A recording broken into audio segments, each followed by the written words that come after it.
Team, welcome. What we wanted to do with the next phase of Long and Strong is just give a quick video overview of what we're looking at, what the concept is behind this next phase of training.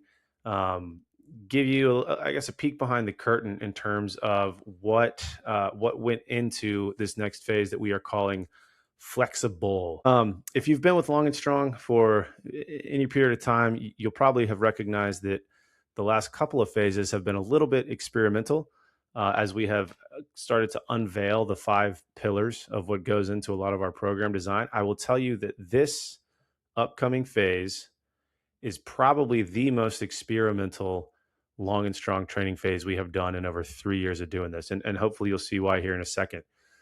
What we are really focusing on for the next several weeks is the idea of flexible planning. And we have talked about this in the context of like one-on-one coaching, where the athlete has a lot of control over when the sessions happen each week. We are trying it out in a team training environment. So for all the folks that are onboarded into Long and Strong, you will move through this phase kind of at your own pace, which is a little bit interesting and it's new. The biggest takeaway for this next phase of training is that the order of the sessions does not matter. I have not programmed them in an order that I would want you to complete them in. Instead, I have programmed them from left to right based on intensity, duration, emphasis, if you will. And so when you dive into your training each week, instead of just doing what's written on the day, you're actually going to take a look at the sessions that are still available to you based on what you've already done.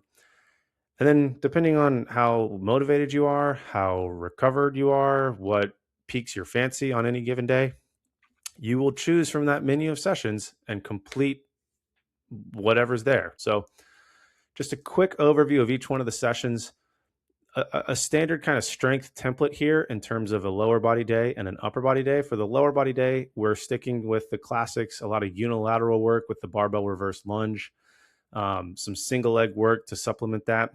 I've moved away from a traditional A, B, C, D setup, and instead I've given you your primary lift and then a bit more of like a muscle endurance, almost like circuit style to round out both of our strength sessions. So on the lower body day, we're hitting some ascending ladders of barbell work with some lunges. And then we're finishing off with some of the timed compromised rest stuff that we hit in our last phase. For the upper body session, which is less intense, I would argue, and a little bit further during the week, we're hitting higher reps on the bench press and then a couple of upper body circuits that I think you guys are going to find really fun. On the endurance side, we're doing something a little bit unique this time. Instead of focusing on a traditional interval kind of track structure, we're actually going to draw our intensity from inclines this phase. So whether you have an incline treadmill or access to hills, the intensity for these isn't necessarily going to come from speed and a lack of rest as much as it's going to come from running uphill. These sessions are written with treadmills in mind. And what I mean by that is having the ability to adjust intensity. But if you don't have access to it, not a big deal. Further on in the week, as we kind of drop the intensity, increase the volume, we have some tempo runs with a standard sort of moderate distance interval structure. And then what else is unique about this phase is we actually have a long ruck prescribed and a long run. So again, think of these less as a sequential progression of sessions throughout the week and more of a menu that you can choose from when you look from the left, which would be Monday, all the way to the right, which would be Saturday.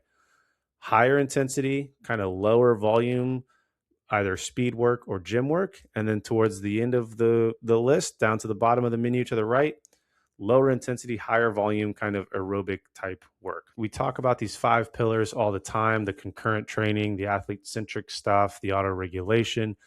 Flexible planning is one that has always existed in sort of the one-on-one coach-athlete world, but I wanted to bring it to the masses here and see if folks could sort of take control over the way that their phase runs for the next several weeks. And then within the week, kind of determine based on how ready they are on any given day, what that training session is going to look like. This phase will progress as all of our phases do. We're probably looking at about 6 weeks, depending on how this plays out. So take a look, look through the entire week before you kick things off, figure out what looks good to you, figure out what's going to make the most sense within your schedule, and enjoy.